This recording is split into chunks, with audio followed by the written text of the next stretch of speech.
What becomes of a hero when the Imperium itself forgets his name? That question drifts through the ruins of time, unanswered, unwelcome, and yet eternal. It echoes through the stone corridors of 1,000 broken fortresses, through vox channels filled with static and prayer, through the shattered dreams of those who once fought for a brighter dawn that never came. In the grim darkness of the 41st millennium, there are no heroes, only relics of sacrifice, buried beneath layers of bureaucratic silence, sanctified lies, and blood. Yet, sometimes the past does not remain buried. Sometimes a name returns, a name the Imperium itself had chosen to forget. Titus, captain of the Ultramarines, bearer of the Emperor's wrath, the lost hero of Graia. Once his deeds shook the stars. Once he stood defiant against the tide, not for glory, not for power, but for duty. He was the shield of humanity when the sky itself fell in flame, and for that, he was cast down. The story begins in silence, in the cold, echoing void beyond Ultramar. A single strike cruiser drifts through the dark, its hull scarred by ancient wars. Inside, among the dim blue lumen lights and the scent of incense and oil, an Adeptus archivist records a message, a chronicle forbidden to exist. "This record is for the eyes of the chapter master alone," he whispers. Subject, Captain Titus, presumed lost, yet now returned. The machine spirit of the cruiser hums with unease, as if aware that something sacred or profane is stirring once more. Vox transmissions, long sealed by the Inquisition, have begun to resurface. A name spoken in reverence and fear, reports from the edge of known space, of a warrior clad in ultramarine ceramite, bearing the scars of ages. His presence a paradox, officially condemned, yet unmistakably loyal. The Imperium does not forgive, it does not question, it only endures. And yet there are whispers in the dark, whispers that this man, long thought erased, still walks among the stars. To understand what Titus was, and what he has become, one must return to the ashes of Graia. A forge world, once proud, now little more than a charred tomb. The orcs descended in numberless hordes, and the Imperial Guard broke beneath the tide. Titans lay shattered in their cradles, manufactorums burned until the skies turned black. Amidst this nightmare, a single ultramarine captain defied extinction. Titus. He fought not for accolades or relics, but because someone had to stand when all others fell. He led mortals through hellfire, shouldered burdens that would have broken lesser men, and turned the tide by his own strength of will. He slew demons, broke warlords, and faced corruption without flinching. But in the Imperium of man, faith is not rewarded, it is examined, it is feared. When the battle was done, when victory had been wrested from annihilation, the Inquisition came. They looked upon his deeds not as valor, but as suspicion. For he had resisted the touch of the warp, and no mortal should. "No mortal stands before chaos untainted," said the Inquisitor. "Then perhaps I am no mortal," Titus replied. Those words sealed his fate. He vanished from Imperial records. His name struck from rolls of honor. His deeds reclassified, redacted, erased. To speak of him became heresy. The Ultramarines did not protest, not openly. The Codex Astartes demands obedience, even when the soul cries out against injustice. And so, for centuries, Titus was lost. But now something stirs within the realm of Guilliman. The Primarch returned, walking among men once more, bearing the Emperor's will made flesh, and with him came change, slow, uncertain, and dangerous. The old order trembles. The Primaries stand as living proof that the Imperium still dares to evolve. And among these towering new warriors, one stands apart.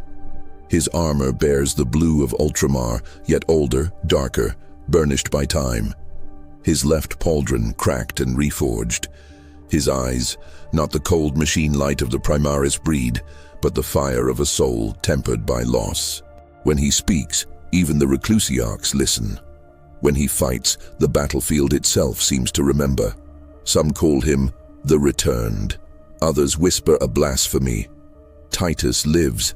The chronicles say he was elevated to the ranks of the Primaris, reforged through Guilliman's new designs, his body remade by the genius of Belisarius Cawl. But the truth, like all things in the Imperium, is never so simple. What was lost to time between Graia and his return is a wound the Adeptus Astartes cannot probe. Entire archives sealed, witnesses silenced. Even Guilliman himself speaks little of it. But among the veterans of Ultramar, there are rumors that Titus did not simply survive, that he saw something beyond mortal understanding, that during his imprisonment he faced not only the Inquisition's judgment, but something far darker. Some say he was tested by the Emperor himself. Others claim he was broken and rebuilt by Cawl's cold machinery. And a few, heretical in their quiet belief, whisper that Titus never left Graia at all, that what walks among them now is not quite the man they remember.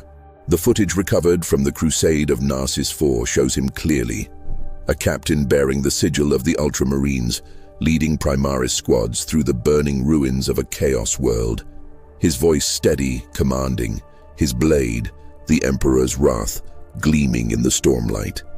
But in one frame, a single flickering instant, his expression betrays something deeper, not rage, not duty, recognition, as if the horrors before him were not new, as if he had seen them before and lost everything to them once already.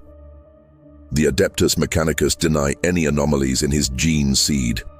The chaplains speak of unwavering faith, and yet beneath the surface of every report lies the same unease, a tension unspoken.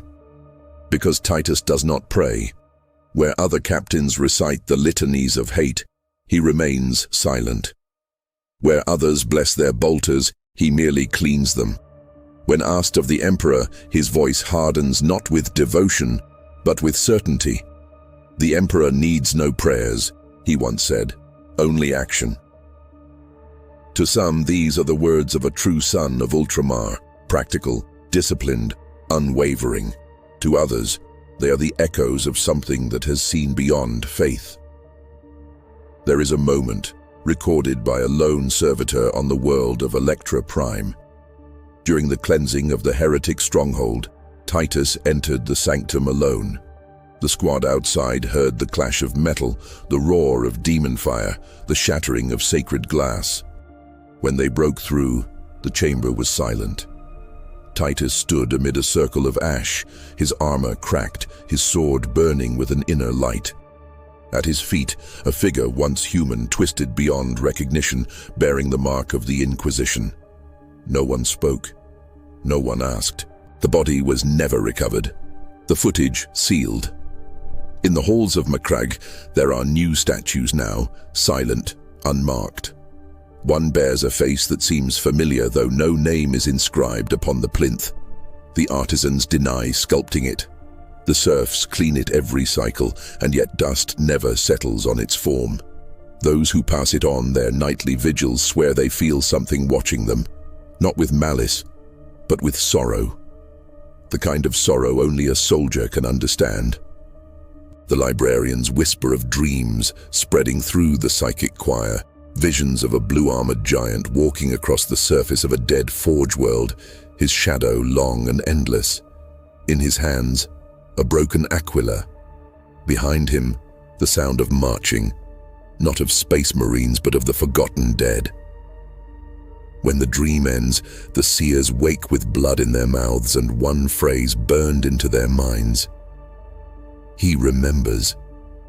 Now, across the Imperium, fragments of a truth long buried begin to surface. Data crypts unlocking themselves, Vox archives whispering names forbidden to speak.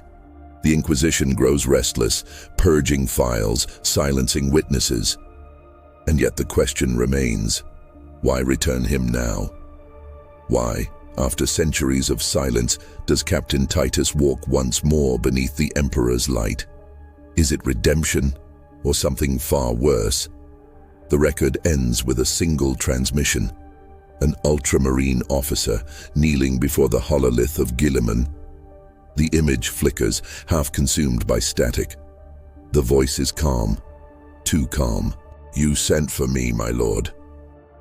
A pause. The Primarch's voice, distant, resonant, filled with the weight of 10,000 years. "I did. There are matters that must be faced, matters only you can confront." Another pause, longer, heavier. "Tell me, Captain Titus," Guilliman says softly, "do you still remember Graia?" The transmission cuts. The Vox falls silent. Only the sound of static remains, like the breath of ghosts. In the silence of Ultramar, the stars burn cold. Somewhere beyond the veil, something stirs. Not demon, not man, but something that remembers both. And the name Titus spreads once more across the Imperium. A name spoken in whispers. A name the Inquisition would rather the galaxy forget. A name returning from the dark, carrying with it the weight of judgment and the scent of ashes. Because some heroes do not die. They endure, they wait, and when the galaxy forgets them, they return, to remind the Imperium what it once was. The silence of the void stretched endless beyond the viewport, a black sea scattered with dying suns. The strike cruiser, Valiant Oath, drifted through it like a relic of a forgotten crusade, its hull etched with prayers that even the machine spirits had ceased to answer. Inside, the air was heavy with the smell of sanctified oil and stale incense. Servitors whispered litanies to keep the engines from sleeping. In the Strategium, shadows gathered around a single hollow projection, the surface of a world burning. Agri-world Lomas 9, once fertile, now aflame. Cult uprisings, the report said. But those who watched knew better. The fires burned in patterns too precise for chaos, too deliberate for chance. Captain Titus stood at the center, silent as the image flickered. His armor bore no heraldry beyond the Ultramarine sigil, no honors, no purity seals. The others noticed. They always noticed. His silence unnerved them more than any enemy. Chaplain Varanes broke the stillness, his voice a rasp through the Vox grill. There are reports that the local governor invoked the Emperor's name before the rebellion began. He spoke of visions, of a blue angel descending from the sky. Titus did not look up. Then it was not a vision, it was a warning. On the surface of Lomas 9, ash fell like snow.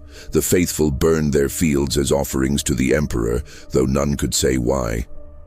Pilgrims wandered through the smoke, carrying banners of bone and blood. They said angels had walked among them, angels that spoke not of salvation, but of remembrance. When the Ultramarines arrived, they found no enemy formations, no armies waiting. Only silence and statues, thousands of them, standing in fields of ruin. Each bore the likeness of a warrior in ceramite, gazing toward the heavens. Tech Marines scanned the stone, organic traces, bone dust, not carved, transmuted.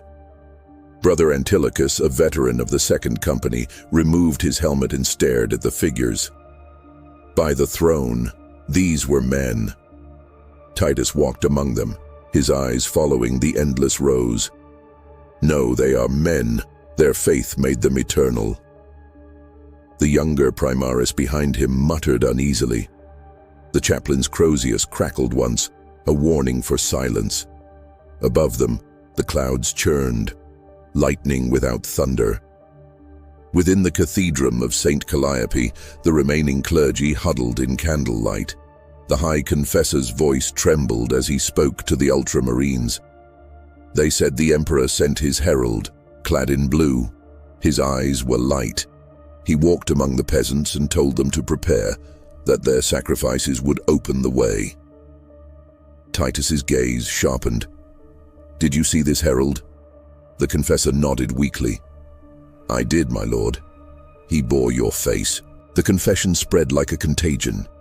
Even among Astartes, whispers began to take root.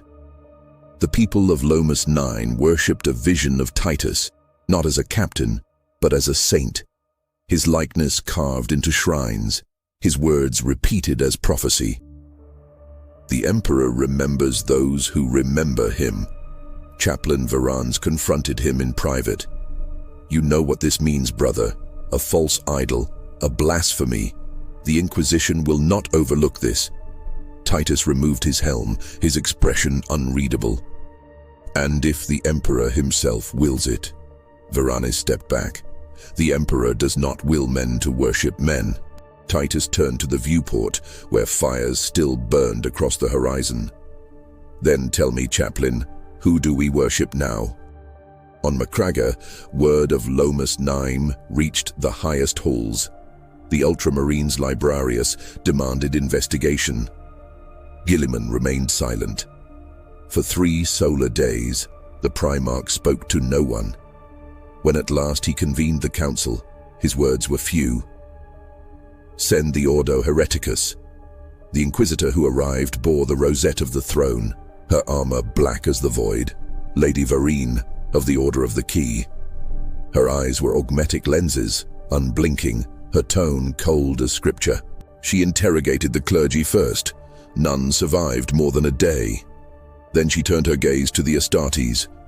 When she entered Titus's chamber, she carried no guards.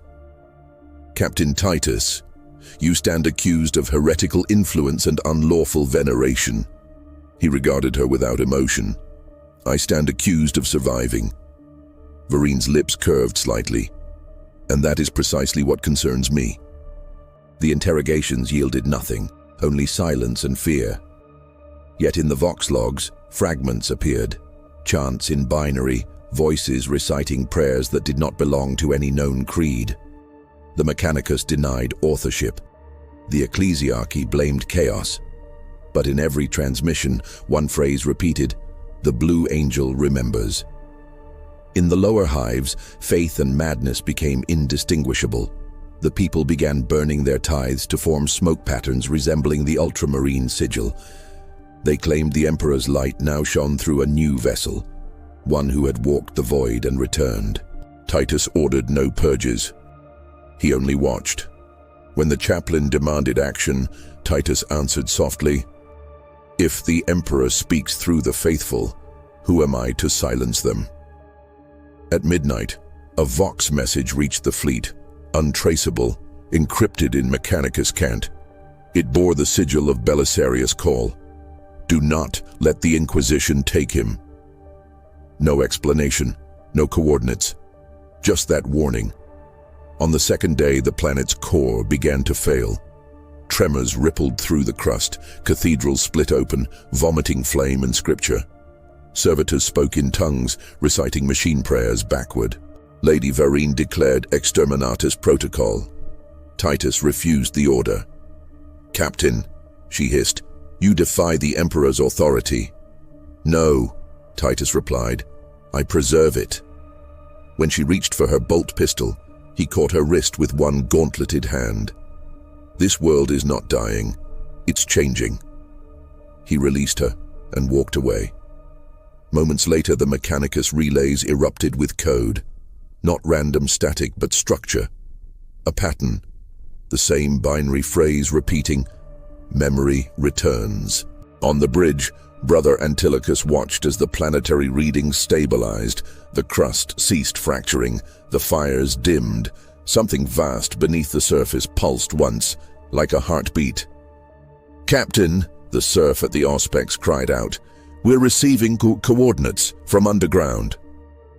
Titus gave the order to descend.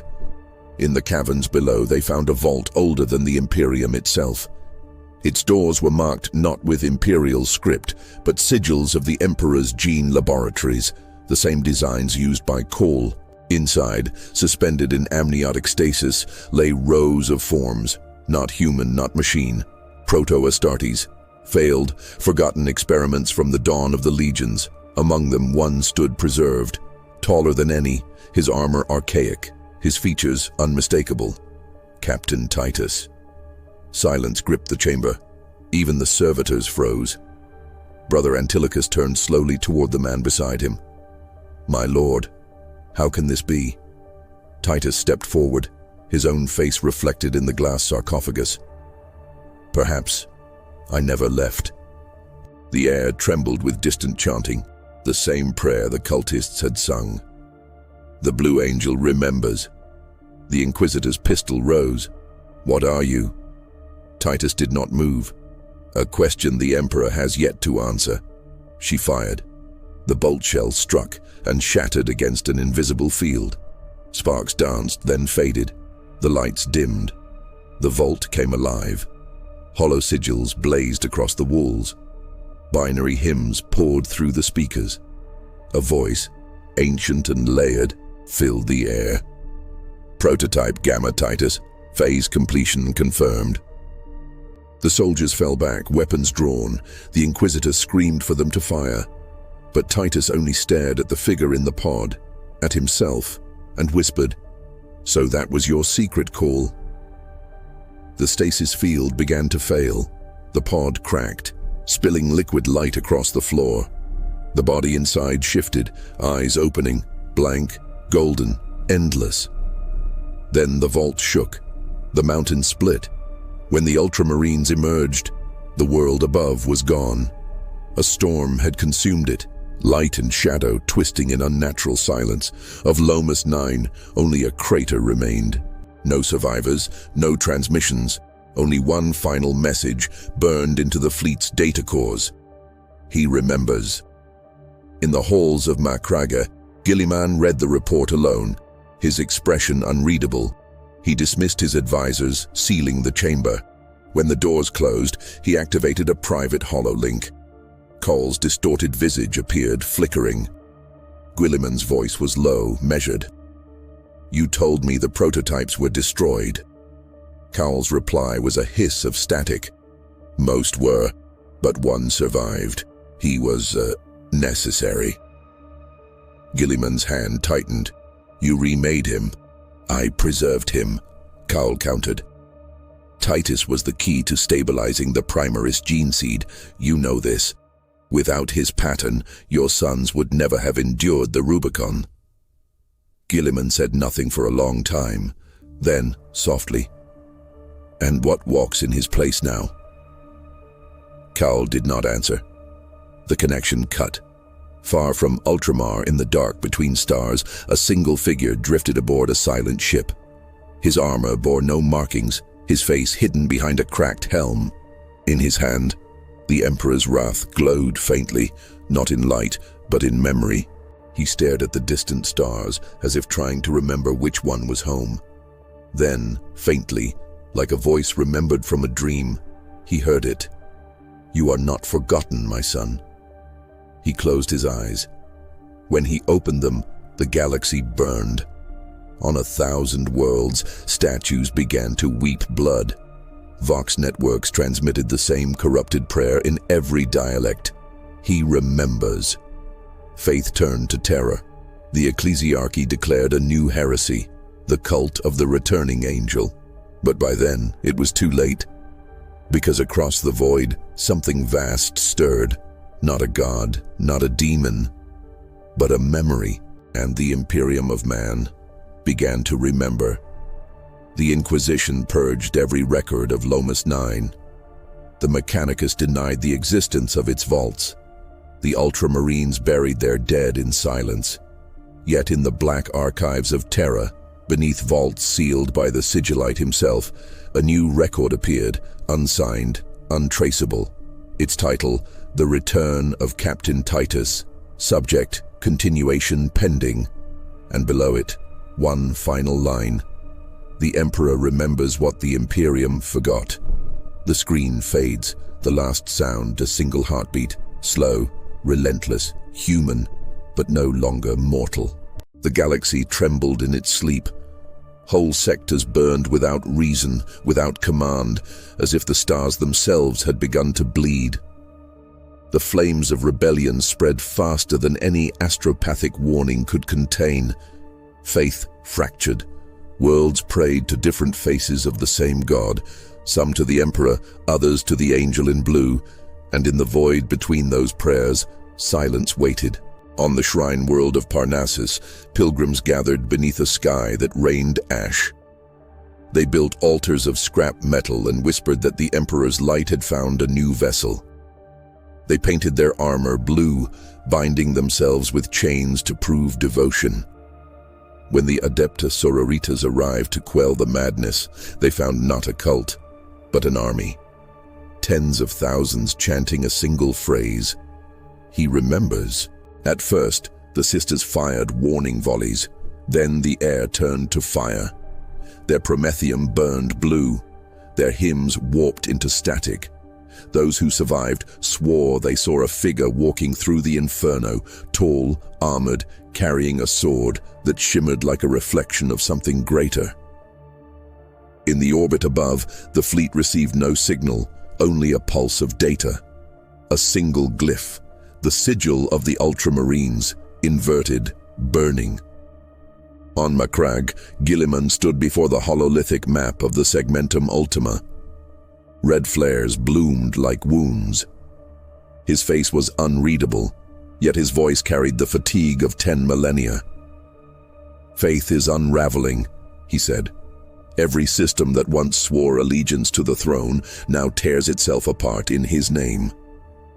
The Reclusiarch bowed his head. "They believe the Emperor has chosen a new champion." Guilliman turned his gaze upon the gathered commanders. "The Emperor does not choose, he commands, and when he is silent we must speak for him." Yet his hand trembled when he dismissed them. When the chamber emptied, he whispered into the void, "Father, what have you done?"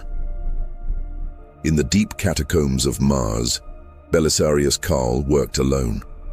The laboratories pulsed with crimson light, tubes of viscous fluid reflecting the faces of those long dead. He had tried to erase the project, the creation of Titus, but the code refused to vanish. It returned, rewriting itself, spawning fragments of memory that no cogitator could purge. A servitor spoke through a broken vox, voice trembling like an echo of the machine god itself. Prototype Gamma Titus. Awakening cycle complete. Cael stared into the pulsing data stream. "Impossible. You were never meant to awaken without..." The transmission cut him off with a whisper that was not synthetic. "You made me to remember." On the front lines of the Ultima Crusade, Ultramarines fought beside Astra Militarum regiments whose faith had curdled into fanaticism. Some refused to take orders from the Primaris, claiming their true captain had returned. Others wept openly at the sound of his name. Sergeant Piran, veteran of 100 wars, watched his squad kneel before battle. Their prayers were wrong, their words were wrong, but their eyes burned with conviction. When he confronted them, one of the younger soldiers looked up, trembling. "We saw him in our dreams, my lord. The captain stands beside the Emperor now. He said the Imperium has forgotten what it means to be human." Piran struck him, but the words stayed. That night, he dreamed of blue fire and heard a voice whisper from beyond sleep, "I remember you." The Inquisition fractured. Some demanded the annihilation of every shrine and follower of the Blue Angel. Others claimed Titus was a tool, a secret weapon born from Guilliman's forbidden pact with Cael. A few in secret chambers prayed to him. Lady Vereen returned from the ruins of Lomas 9 changed. Her augmetic eyes now flickered with faint blue light. She spoke less and less, until her retinue found her in the chapel of St. Drusus, kneeling before an altar that dripped with data ink instead of blood. When they approached, she turned to them, smiling. "He remembers." Then her flesh dissolved into light. The warps screamed.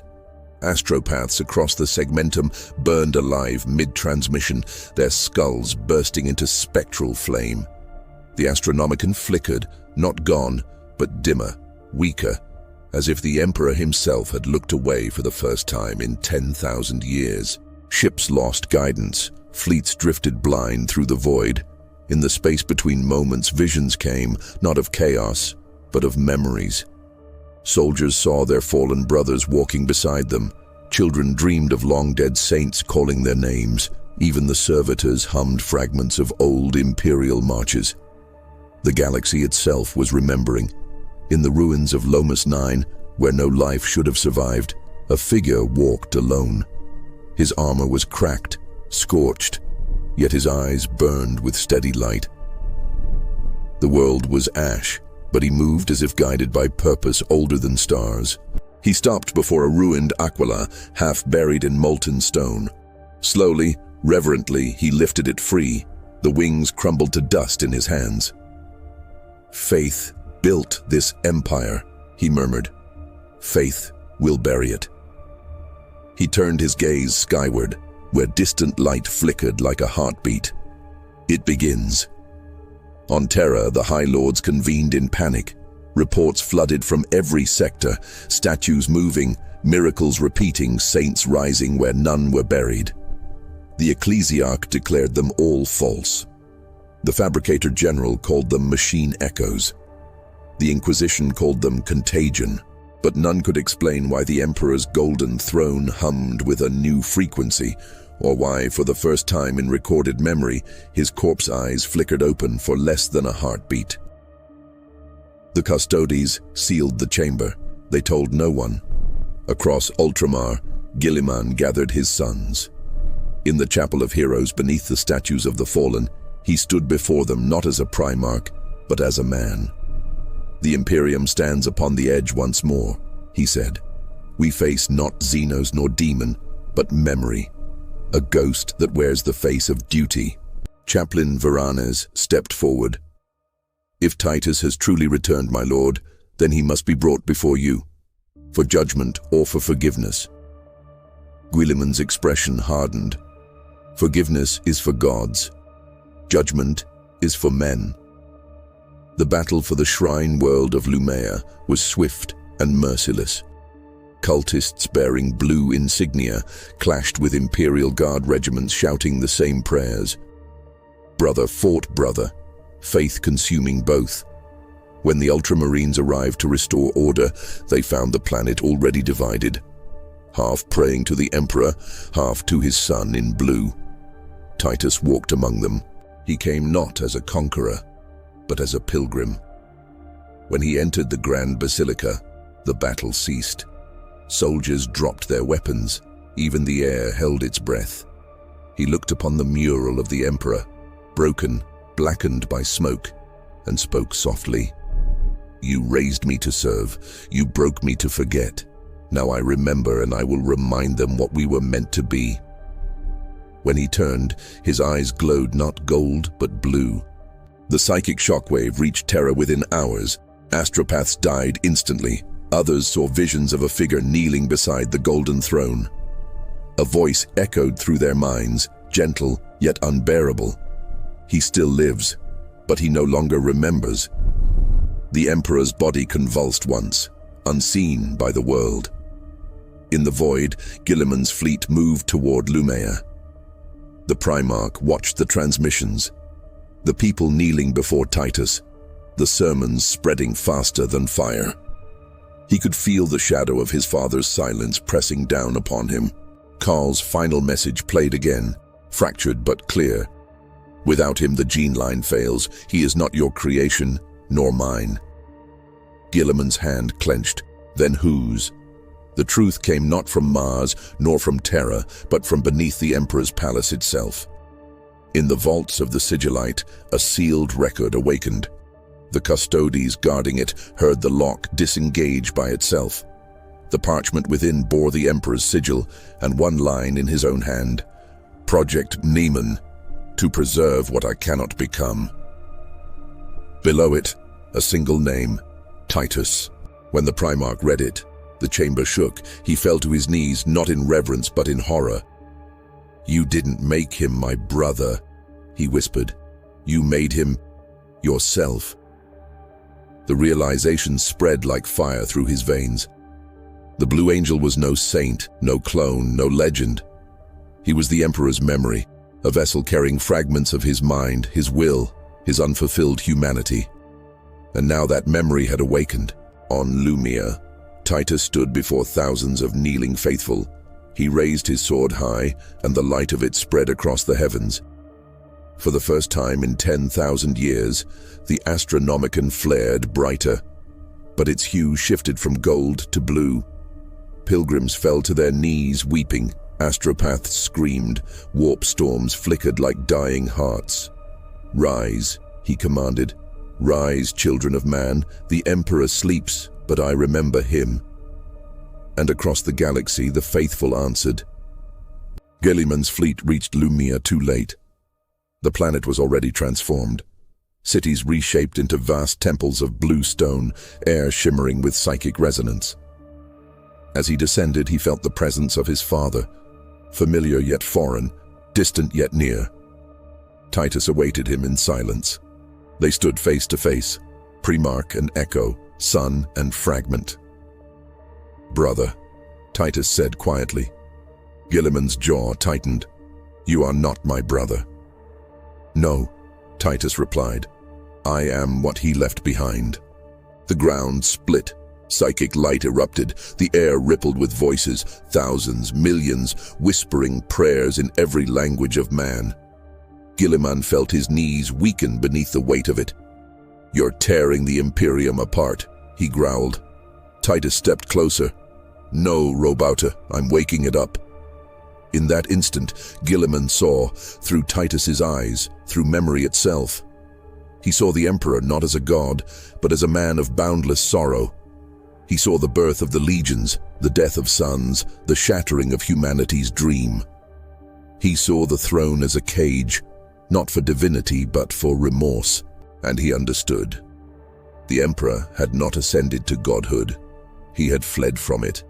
The light faded. Guilliman fell to one knee, trembling. Titus reached out a hand. "Come with me, and we will remember him together." Guilliman looked up, eyes burning with fury and grief. "You are memory," he whispered, "but I am will." His sword rose, "and I will not let you undo him." The clash of blades ignited the heavens. Across the galaxy, every astropath screamed. The Astronomicon pulsed, then split, half golden, half blue. For the first time in human history, two lights burned in the void, guiding ships in opposite directions. The Imperium divided. Half followed the throne, half followed the angel. And somewhere beyond the veil, the true Emperor stirred. Not awake, not alive, but aware. Because memory and will had met, and neither would yield. In the silence after the clash, as stars flickered and warp storms bloomed like dying flowers, a whisper rolled across creation, cold, infinite, and unbearably human. The Emperor remembers, and the galaxy remembered with him. The sky above Lumea burned with two suns, one gold, one blue. Their lights clashed in the clouds, twisting the heavens into a storm of faith and ruin. The planet groaned under the weight of it, tectonic plates shuddering as if the world itself could no longer decide which god to serve. The battle between Guilliman and Titus had ended in silence. Neither slain, neither victorious. Only the air heavy with revelation. Their armies watched from afar, unsure which figure to kneel to. When the light cleared, both were gone, leaving only scorched stone and the echo of two voices still whispering through the wind. On the surface, the faithful tore each other apart. Chaplains screamed conflicting litanies. Priests burned relics that had once guided them. The Sisters of Battle sang hymns in two keys, half to gold, half to blue, until their voices bled and their tongues turned to ash. Even the angels of death hesitated. Ultramarines fought Ultramarines, each calling the other heretic. For the first time in 10,000 years, the sons of Macragge doubted their father's word. In the void above, the fleets drifted in deadlock. Admirals stared at the split beacon of the Astronomicon, unsure which light to follow. The reports reached Terra like screams through a long tunnel. By the time they arrived, they were already ghosts of truth. The High Lords debated for weeks in chambers that stank of incense and fear. The Ecclesiarch demanded a holy purge of every world that bore the blue flame. The Lord Commander of the Imperial Navy argued for silence, that to acknowledge the schism was to feed it. Only the custodes said nothing. They knew what it meant when the Emperor's light changed color. In the catacombs beneath the throne, the hum of the golden seat faltered. Tech priests prayed louder to mask the sound, but the truth was undeniable. The Emperor's presence was divided. On Mars, Belisarius Cawl stood before a dying cogitator bank. Its screens flickered with the same phrase, repeating endlessly, Project Nemean active. Phase transition, imminent. He reached out a trembling mechadendrite to shut it down, but the machine refused his command. Sparks erupted as ancient code resisted obedience. Then a voice came through the static, not human, not mechanical. You tried to forget me, Cawl, but I was never yours to unmake. The light flared. The Mechanicus data vault screamed. When the glare faded, a sigil burned into every wall, a blue aquila broken down the middle. On Macragge, Guilliman's body was found aboard the Macragge's honor, unconscious but alive. The healers whispered prayers over him, though none dared touch the sword still clutched in his hand. When he awoke, his first words were not commands, but lament. He carries Father's humanity, he murmured, and I carry his burden. We were never meant to meet. He stood before the window and gazed into the stars, where both lights still burned. There is no victory here, he said, only inheritance. Meanwhile, across the segmentum, worlds knelt in blue light. They rebuilt cathedrals from the ruins of manufactorums, carving Titus's likeness beside the Emperor's. To them, he was not heretic nor angel, but the voice of the forgotten. Their creed was simple. Faith without memory is obedience without purpose. For these words, entire hives were purged, whole cities erased from orbit. Yet for every martyr burned, 10 more rose from the ashes. Among them were Imperial Guard regiments who refused orders to fire on fellow believers. Some turned their lasguns on their own commanders. Others marched into the void, singing psalms in binary and blood. The Imperium was devouring itself, and still called it loyalty. In the warp, the gods watched with amusement and dread. The great enemy felt something they had not known in eons: uncertainty. For the first time, humanity's faith no longer served them. It no longer fed the warp's insatiable hunger. Because now, humanity's belief was divided between God and man, between the Emperor who had become silence and the memory that still spoke. The Chaos Gods whispered to one another, fearful of what they sensed. For in the echoes of the Astronomicon, they heard something older than them. A will that was never theirs to consume. Titus walked through the void without ship or air. His armor glowed faintly, a beacon of thought, not light. He saw every soul that remembered him, every prayer spoken in desperation, and carried them as fragments within himself. Each world he passed shimmered faintly, its faith bending. Where he walked, the veil between real space and memory thinned. People awoke from nightmares crying his name. The dead whispered it through the mouths of the living. He did not seek worship. He sought remembrance, the truth that had been buried beneath 10 millennia of blind faith. In his silence, there was sorrow, not anger, not pride, only the grief of one who remembered what humanity had lost. On one forgotten world, an old guardsman sat beside a broken statue of the Emperor. His armor was rusted, his faith long gone. He looked up as a figure stepped through the dust. The guardsman rose shakily, saluting out of habit more than reverence. "My lord, are you real?" Titus removed his helm. His face was scarred, weary but human. "I am memory," he said. The old soldier smiled weakly. "Then remember me when I'm gone." "I already do." When dawn came, the guardsman was found dead, his weapon polished, his wounds healed. The statue beside him had changed. The Emperor's face now bore a faint resemblance to Titus. Within the ecclesiarchal palace, the cardinals tore at one another in theological frenzy. Half declared Titus divine, half called him demon. Scripture was rewritten, burned, rewritten again. One by one, the saints' tombs cracked open, not by miracle but by pressure, centuries of faith and decay bursting at once. Inside, the bones glowed faintly blue. The arch-cardinal screamed for exorcisms, but when he raised his rosarius, it turned to dust in his hands. Guilliman stood once more upon the deck of his flagship, gazing into the rift between lights. The Astronomican's twin beacons pulsed like opposing hearts. He spoke to the assembled captains, voice steady but cold.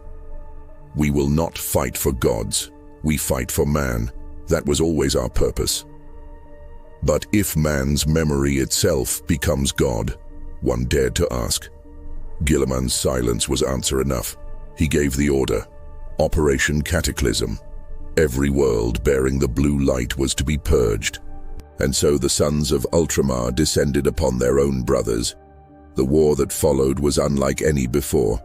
It was not fought for territory, nor for survival, but for the soul of belief itself.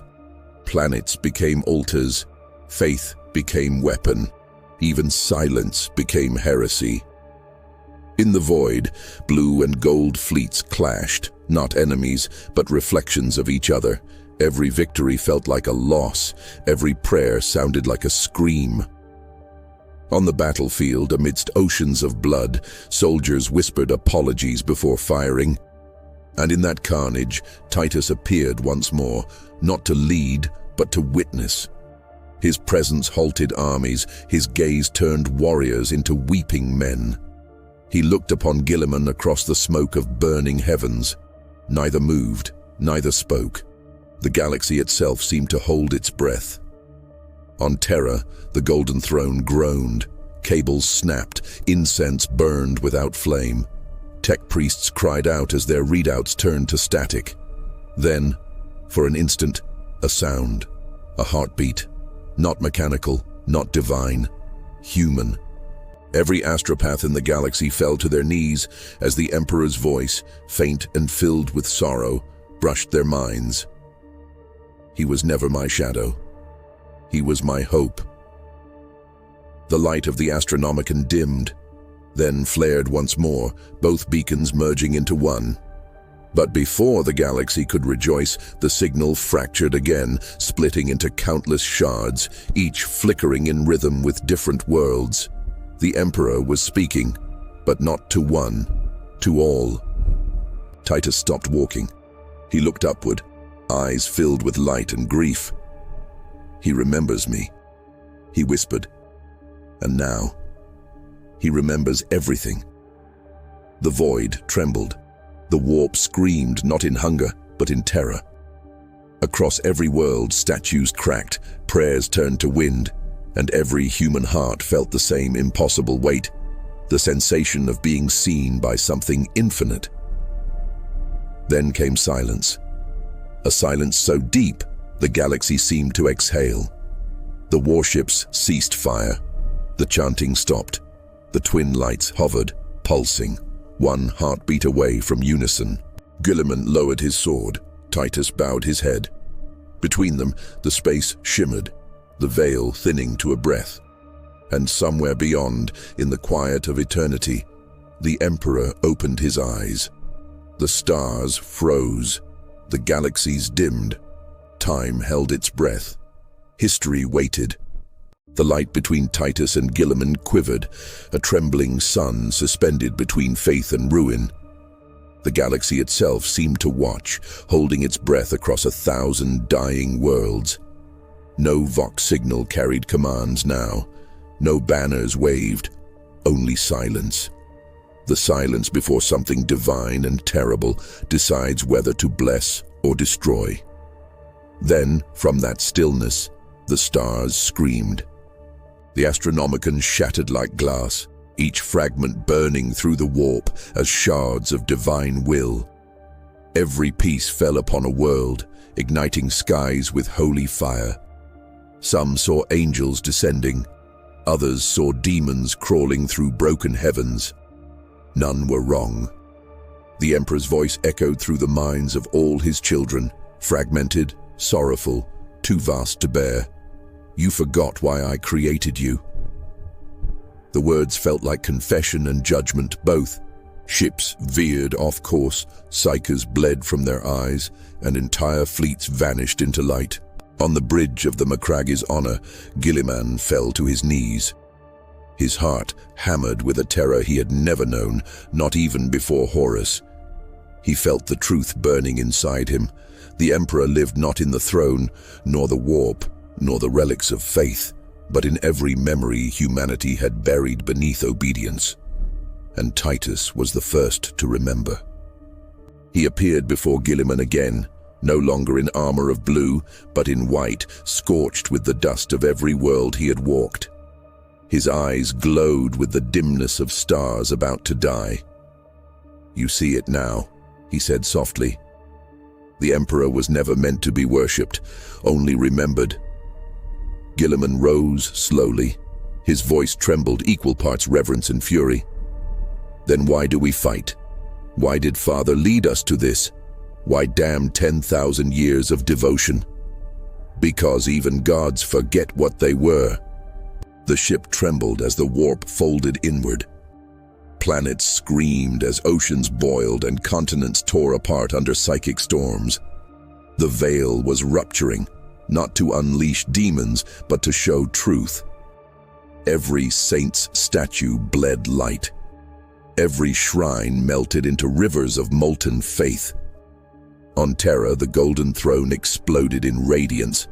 The Emperor's body, long dead and decaying, sat upright.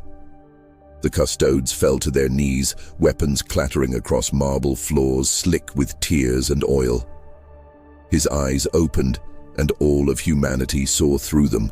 The birth, the wars, the dreams, the betrayal, the grief. For one heartbeat, every soul in the galaxy understood him. And then came the pain. The Emperor's scream tore through existence.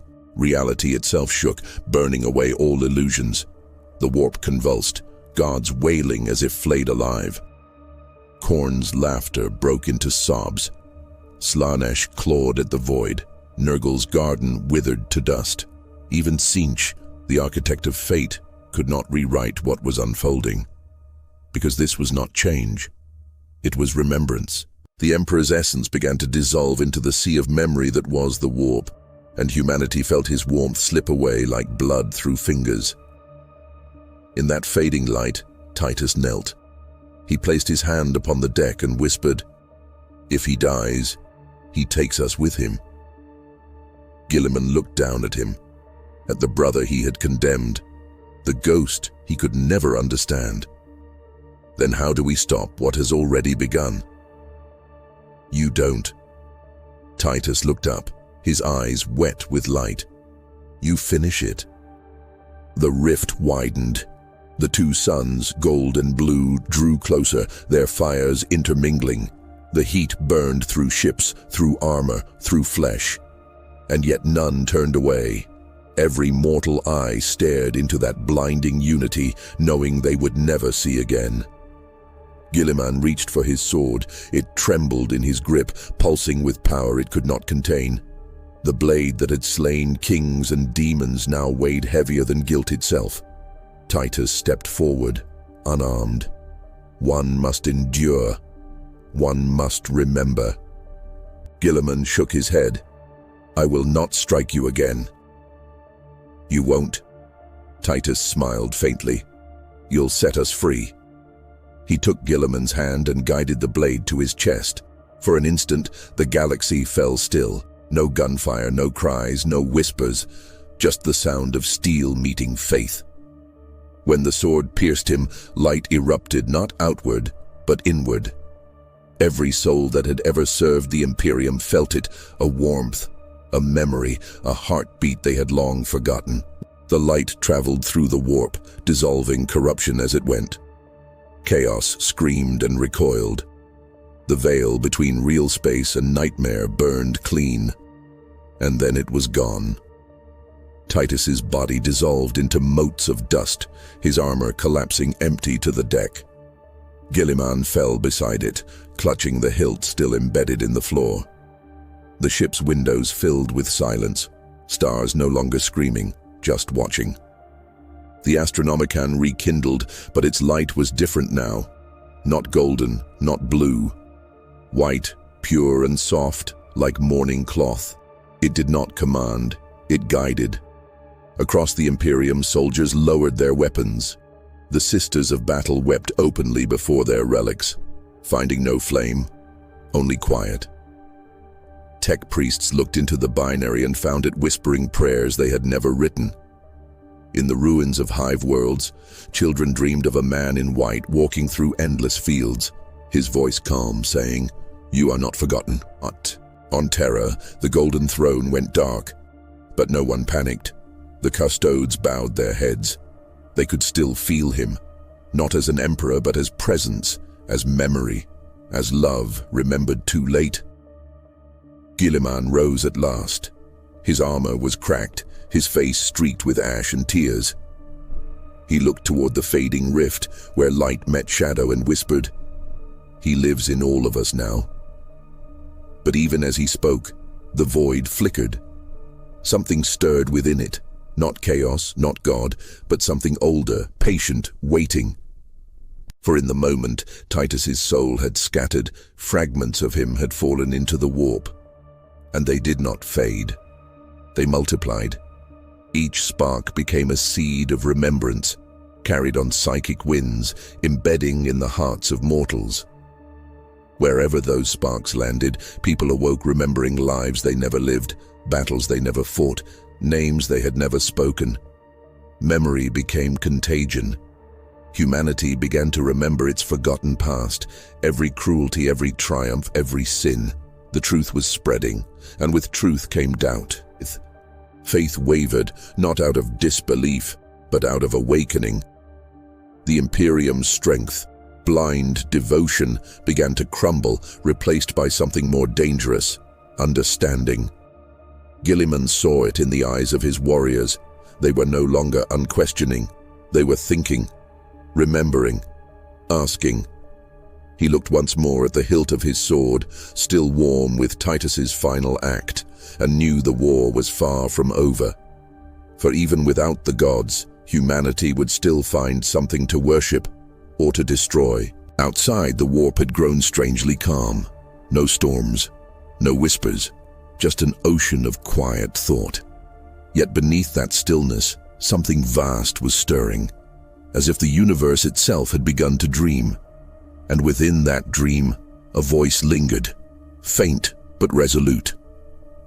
"We are not meant to be eternal, only remembered." Guilliman turned toward the stars, now pale and soft against the void. "Then I will remember you, brother," he said, "and may the galaxy do the same." The stars pulsed once, in answer. Far below, the people of countless worlds looked up to that new light, not as worshippers, but as witnesses. The Imperium still stood, scarred and trembling, but changed. The banners still flew, but their colors seemed quieter now, touched by grief. The war was over, yet peace did not follow.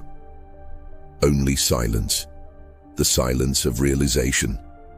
The silence after a prayer has been answered, and no one knows what to do next. In that silence, something eternal shifted. The galaxy felt lighter, emptier, older. The Emperor no longer bound to flesh or machine, but diffused through his children's memories, like the last warmth of a dying sun. And somewhere, across the stars, a single spark of blue drifted through the dark, faint, flickering but unextinguished. It carried no words, only remembrance. The promise that even in the darkest millennium, one light would endure. Not divine, not eternal, but human. And as that lonely spark faded into the void, the galaxy whispered its final prayer. Remember him. The galaxy sleeps beneath the ash of its own miracles. The stars, once fevered with war and worship, now drift in quiet resignation. The fires of the Astronomicon have softened to a white haze, pulsing gently like a dying ember, no longer a command, but a remembrance. And in that pale light, the Imperium endures, though changed beyond measure. The wars have ended, or perhaps paused. One can no longer tell the difference. Entire sectors lie empty, their worlds reduced to ghosts whispering through the void. Yet amid that silence, life stirs, hesitant, unafraid, as though awakening from a dream too long endured. On Terra, the Golden Throne stands empty. Its mechanisms lie cold, its circuits choked in dust. The custodies keep their watch still, though they guard only silence. None have dared to enter the throne room since the day the Emperor's light fractured. They say if one listens closely at the gate, they can hear the echo of a heartbeat, faint, irregular, not divine, but human. The Mechanicus refuses to speak of it. The ecclesiarchy denies it ever existed. But some nights, the wind through the ruins of the palace sounds like the sigh of a man at rest. In the catacombs below, where once the faithful were buried with prayers and incense, a remembrancer writes by candlelight. He does not know his own name. It was lost in the purge of archives that followed the Great Silence. His hand trembles as he inscribes each word into parchment made from recycled scripture. He writes of the final war, of Titus and Guilliman, of faith reborn and forgotten again. He writes not as historian or priest, but as witness. He pauses often, looking toward the vaulted ceiling where the bones of saints still hang suspended in stasis fields. The faces of those who believed beyond reason, who killed and died for an emperor they never saw. He wonders if they dream, if in their eternal stillness they remember the light that once was. Beyond Terra, the void is filled with wandering relics, fragments of ships, ruined stations, monuments drifting like bones through starlight. On some of them, candles still burn. No one knows who lights them.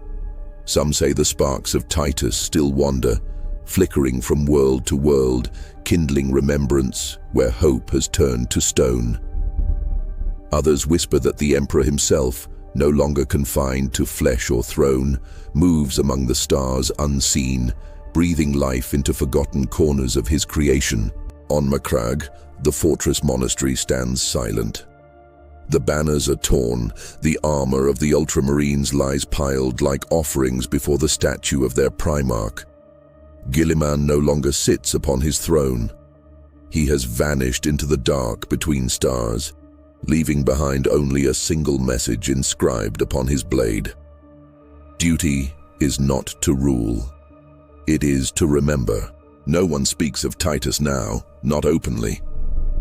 His name has become dangerous again, not heresy, but memory. And memory is a fragile, rebellious thing.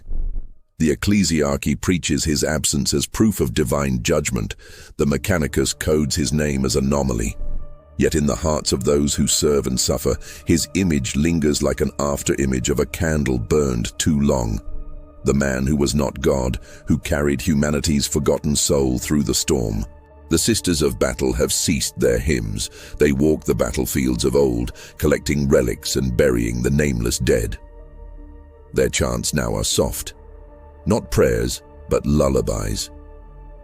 The Adeptus Astartes are fewer, quieter. Some have laid down their arms entirely, wandering the Imperium as penitent guardians, defenders without masters. Their armor is painted neither gold nor blue, but white, unadorned, carrying no sigil but a single tear etched upon the chestplate. There are still wars, of course. There will always be wars. But they are smaller now, almost human in scale, feuds of survival, not prophecy. The great crusades are gone. The endless calls to purge and sanctify have dimmed. The Imperium, for all its vastness, has become introspective. It no longer prays to conquer the stars. It prays simply to endure them. The warp, once a raging sea of chaos, has quieted into strange calm. Its storms drift like fading dreams, their edges soft, their colors muted. The gods of old are gone, or changed, or sleeping. None can say. Pilgrims speak of traveling through it unscathed, guided not by beacons, but by dreams of home. Some claim they hear a voice in the silence, gentle and distant. Remember what you are. And so, humanity remembers, not perfectly, not purely, but enough. Enough to rebuild, not in glory, but in humility. Enough to see one another as something more than instruments of faith. In the ruins of once holy worlds, crops grow where blood once pooled. Children play in the shadows of cathedrals whose bells no longer toll for war. The remembrancer writes these things knowing few will ever read them. Knowledge is still a dangerous thing, but he writes anyway, because silence is worse. He dips his quill in black ink and lets it fall upon parchment like ashes. Each word a memorial, each line a confession. He writes of men who became gods and gods who learned to die. He writes of a galaxy that mistook devotion for love and obedience for salvation. When he finishes, he sets the parchment aside and steps into the cathedral's open nave. The air smells of dust and old oil. Through the broken roof, the stars are visible, cold, distant, endlessly patient. He kneels, not to pray but to listen. For somewhere out there, beyond the edge of reason, something still hums. Not the Emperor's light, nor the song of saints, but the quiet pulse of existence itself. He wonders, as all men do, what it means to survive, whether survival without purpose is triumph or tragedy, whether faith without truth can ever lead to peace, and whether humanity in the end was ever truly meant to endure, or merely to be remembered. He rises slowly and walks toward the great doors, his footsteps echoing through the hollowed hall. As he passes beneath the statue of the Emperor, he pauses. The stone face has eroded over millennia, its features softened, almost human now. The eyes, worn smooth by time, seem to look down not in judgment, but in weary compassion. He reaches out, brushing his fingers against the marble and whispers, "Rest now." Outside, the wind carries the sound away into the ruins. In the distance, a new dawn bleeds across Terra's horizon, not golden, not blue, but pale white, like memory reborn. The stars remain silent, but in that silence, the galaxy breathes again. The war has ended, yet the story endures. Not in scripture or monument, but in those who remember what was lost and dare to love it still. Somewhere in the farthest void, a faint spark of blue drifts through the dark, untouched by time. It flickers once, twice, then fades, not extinguished but at peace. The remembrancer closes his eyes and smiles, the quill slipping from his fingers. He is gone, he murmurs, and yet he remains. And as the candle gutters out, its smoke curling like a spirit into the night, the last line of his chronicle glows faintly on the page, written not in ink, but in light. In the darkness of the far future, even forgotten men can carry the weight of gods. Then the page turns blank, as if history itself chooses silence. The galaxy drifts onward, and somewhere, beyond the reach of stars, memory waits. If this tale moved you, if the echoes of faith, war, and remembrance stirred even a shadow of wonder, then lend it your voice. Like, subscribe, and share this chronicle with others who walk in the light and darkness of the 41st millennium. Leave your thoughts, your prayers, your questions in the comments below. For in the telling, the memory endures.